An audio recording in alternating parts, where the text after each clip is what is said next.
والسلام حضرات علماء اکرام، معزز سامعین، تمہیدی باتوں سے گریز کرتے ہوئے ایک چھوٹی سی حدیث میں نے آپ حضرات کے سامنے پڑھی، اسی کے تعلق سے ایک دو بات عرض کرنی ہے۔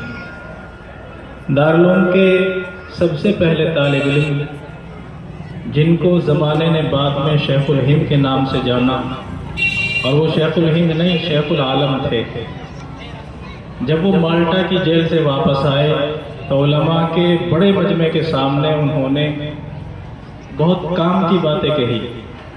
حضرت نے کہا کہ میں نے وہاں جیل کی تنہائیوں میں، وہاں کی صحبتوں میں رہ کر کے، وہاں کے اندھیری راتوں میں بیٹھ کر کے غور کیا کہ مسلمانوں کی پستی، مسلمانوں کی تنزلی اور مسلمانوں کو جو ظلم و ستم کا نشانہ بنایا جاتا ہے اس کے اسباب کیا ہے۔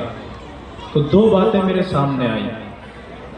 علماء کا بڑا مجمع تھا تو سب نے دیکھا کہ اتنا بڑا عالم، اپنے وقت کا ایسا متقی اور پرہیزگار بزرگ، کیا کچھ وہاں سے اتنا لمبا زمانہ گزرا تو یقیناً بہت کام کی باتیں ہوں گی۔ سب نے کان لگا دیا حضرت کی طرف۔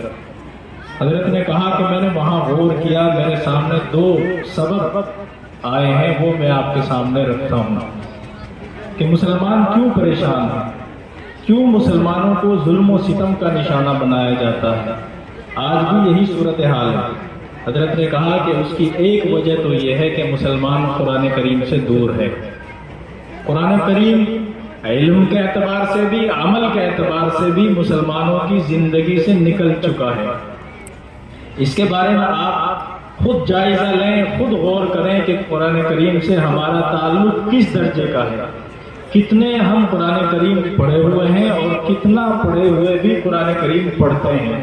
آج ہماری مسجدوں کے اندر دیکھیں کہ سینکڑوں قرآن کریم رکھے ہوتے ہیں، لیکن نماز کے موقع پر دیکھیں، بغیر نماز کے دیکھیں، آپ مسجد میں جا کر کسی موقع پر بھی جائیں تو آپ کو نظر نہیں آئے گا کہ کوئی بیٹھ کر کے قرآن کریم تلاوت کرتا ہو۔ مہینہ گزر جاتا ہے کہ قرآن کریم ان کو کوئی ہاتھ نہیں لگاتا، گرد و غبار اسی طریقے سے چڑھے ہوئے ہیں۔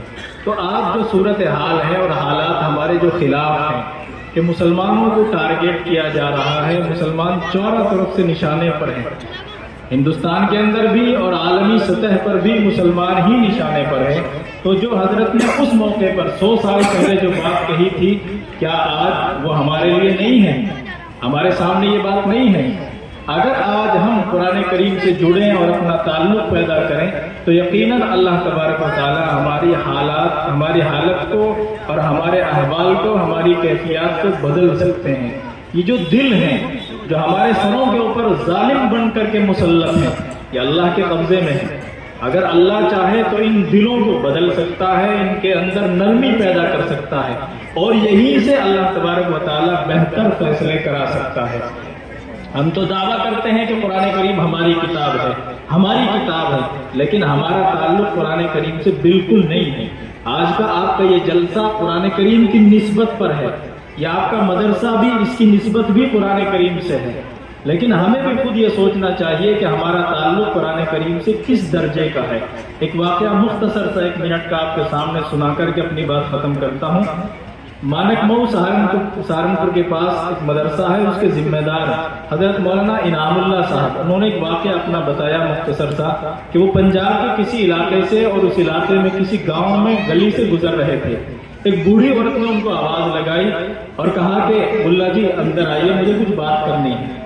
یہ اندر چلے گئے، 4-5 ساتھی تھے، اس نے بٹھایا، پانی پلایا اور ان سے کہا کہ مجھے آپ سے کچھ بات کرنی ہے، کہ بتائیے کیا بات کرنی ہے۔ تو وہ عورت جو تھی اندر سے قرآن کریم کا ایک بوسیدہ سا پرانا سا نسخہ لے کر کے آئی کہ دیکھو یہ کتاب ہے، یہ تمہاری کتاب ہے، لیکن میں اس سے اتنی محبت کرتی ہوں کہ میں اپنی جان دے سکتی ہوں، لیکن میں اس کتاب کو کسی حوالے نہیں کر سکتی۔ حضرت نے کہا کہ اس کی وجہ کیا ہے؟ کہا کہ جب بٹوارا ہو گیا تو یہ مکان ہمارے حصے میں آیا، جب ہم اس مکان کے اندر رہنے لگے تو گھر کے اندر کبھی میں بیمار، کبھی شوہر بیمار، کبھی بچے بیمار، حالات اتنے زیادہ خراب ہو گئے کہ ہم بہت زیادہ پریشان تھے۔ ایک دن میں اوپر مکان کی صفائی کرنے کے لیے اوپر یہ جو چھجا ہے، ٹانڈ ہے، اس کے اوپر چڑھی تو مجھے یہ نسخہ وہاں ملا، یہ کتاب ملی۔ میں نے اس کو وہاں سے اٹھایا، اس کے اوپر گرد و غبار چڑھا ہوا تھا۔ مجھے پتا ہے، میں پاکستان سے آئی ہوں، وہاں میں نے سنا ہے کہ اس کتاب کو ناپاکی کی حالت میں ہاتھ نہیں لگایا جاتا۔ میں نے اچھی طرح نہا کر کے غسل کر کے اس کو دیکھا، صفائی کی، اور یہ کپڑا اس کے لیے میں نے سلا۔ روزانہ میں نے اپنا معمول بنایا کہ میں صبح اٹھتی ہوں اور اچھی طرح منہ ہاتھ دھو کر کے اس کو کھول کر کے میں بیٹھ جاتی ہوں۔ میں صرف ایک چھوٹا سا کام میں نے کیا ہے۔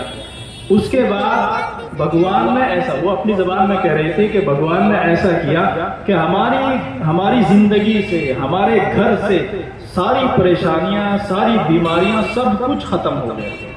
اب میں نے اپنی آنکھوں سے دیکھا ہے، اور اس کتاب سے محبت کے بعد میں نے جو محسوس کیا میں اس کو بیان نہیں کر سکتی۔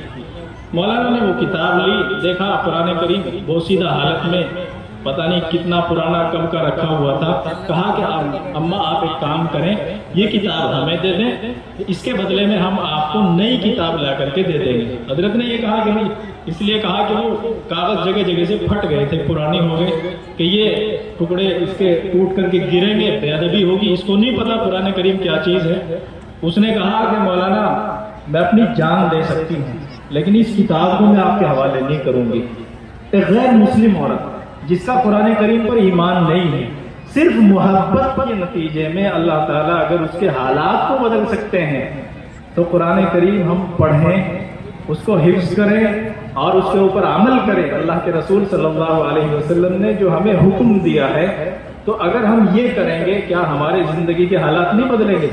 ہمارے گھروں کے حالات بھی بدل سکتے ہیں، ہمارے باہر کے حالات بھی بدل سکتے ہیں، ملکی سطح پہ بھی حالات بدل سکتے ہیں، عالمی سطح پہ بھی حالات بدل سکتے ہیں۔ تو حضرت نے ایک بات ارشاد فرمائی کہ قرآن کریم سے اپنا تعلق پیدا کریں۔ ہمارا تعلق قرآن کریم سے بالکل ختم ہو گیا ہے۔ دوسری بات ارشاد فرمائی کہ مسلمانوں کے آپس کے اختلافات، یہ دو سبب ہیں جنہوں نے ہمیں پستی میں اور گڈھے میں گھیر دیا ہے۔ آج ہم ظلم و ستم کا نشانہ ہے۔ تو میرے بھائیوں، ہمیں اپنے آپ کو بدلنے کی ضرورت ہے۔ آخر میں ایک بات یاد کرتا ہوں کہ مولانا راشد صاحب ہمارے دوست ہیں، ساتھی ہیں، اللہ نے جہاں ان سے کام لے رہا ہے، آپ حضرات سے ان کی محبت اور ان کی ادارے کے اندر رہ کر کے جو خدمات ہیں، یہ یقیناً اللہ تعالیٰ کی یہاں قابل قبول ہے، اسی لیے اتنے لمبے زمانے سے یہ کام کر رہے ہیں۔ میں دعا کرتا ہوں، آپ بھی یہ دعا کریں کہ اللہ تعالیٰ ان خدمات کو قبول کرے اور اللہ تعالیٰ ان کو اور لمبے زمانے تک جاری اور ساری رکھے، اور ایک اللہ تعالیٰ نظر بد سے بچائے، کیونکہ نظر جو ہے برحق ہے، ہر اچھے کام کو نظر لگتی ہے۔ آپ بھی دعا کریں کہ اللہ تعالیٰ نظر بد سے ان خدمات کو اور آپ کی محبتوں کو اللہ تبارک و تعالیٰ محفوظ رکھے۔ وآخر دعوانا ان الحمدللہ رب العالمین۔